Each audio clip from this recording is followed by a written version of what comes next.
शुद्ध भक्त के हृदय में बैठे हुए आदान प्रदान कर रहे हैं, इसके विषय में हमें प्रसंग ये प्राप्त होता है हमें जब दुर्वासा मुनि और महाराज अम्बरीश के बीच में मतभेद हो गया था।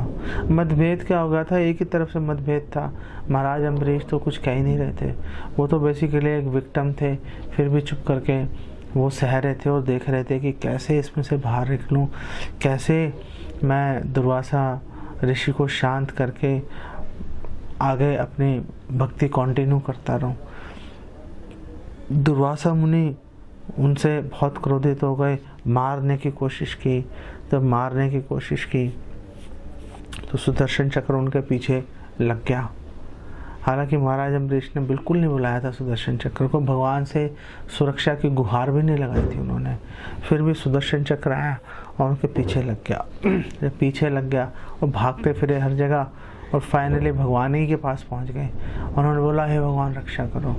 तो उस समय भगवान ने ये वचन बोले थे दुर्वासा ऋषि को। उन्होंने बोला था, साधवो हृदयम मह्यम, और साधु नाम हृदयम तु हम, कि मेरे हृदय में साधु रहते हैं और साधुओं के हृदय में मैं रहता हूँ।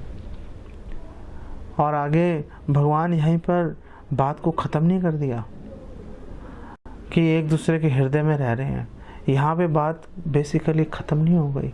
आगे भगवान ने उनको बोला, दुर्वासा मुनि को, कि मत अन्यत ते ना जानाति, मुझे छोड़कर किसी और को नहीं जानते, वो मुझे छोड़कर किसी और के बारे में विचार नहीं करते।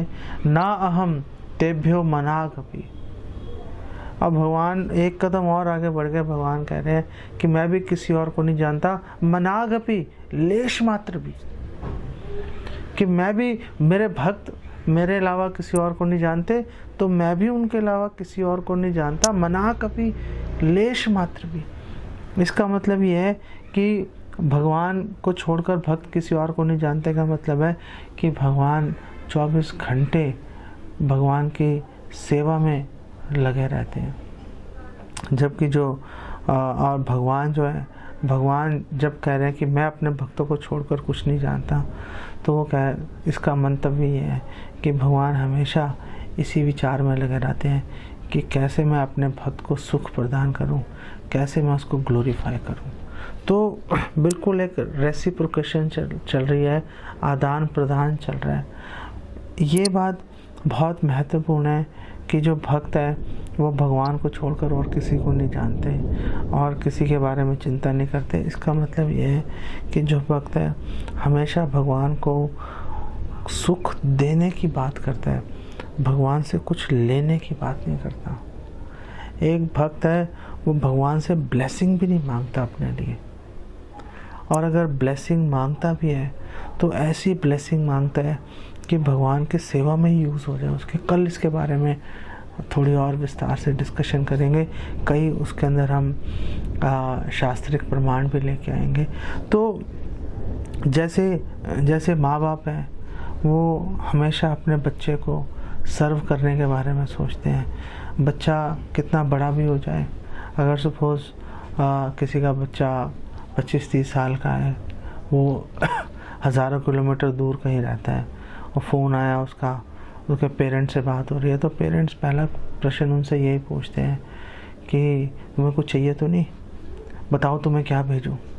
हालांकि वो बेटा लाखों रुपए कमा रहा होगा, पूरी तरह से सक्षम होगा, लेकिन जो माँ बाप हैं फिर भी अपने बच्चे से हमेशा यही जिज्ञासा करते हैं कि बताओ हम तुम्हारे लिए क्या कर सकते हैं।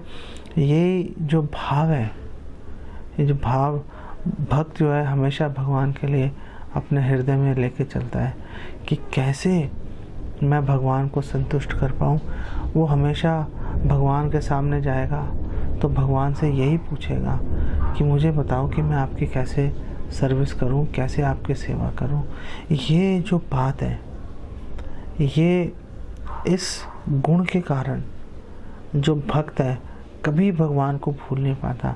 हमारे शास्त्रों का निर्देश है, समर्तव्य सततम विष्णु विस्मर्त्यो न जातुचित, कि सदैव कृष्ण का स्मरण करो और कभी नहीं उनको भूलो। लेकिन हम सबको ये पता है, लेकिन हम हमेशा ये भूल जाते हैं कि आखिर हम कैसे भगवान को सदैव याद रखेंगे। तो हम इस गुण के कारण भगवान को सदैव याद रख सकते हैं कि हमेशा हम ये सोचें कि हम भगवान को कैसे सुख पहुंचा सकते हैं।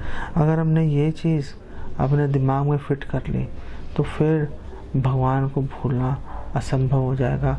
अनायास ही हम भगवान का स्मरण कर लेंगे।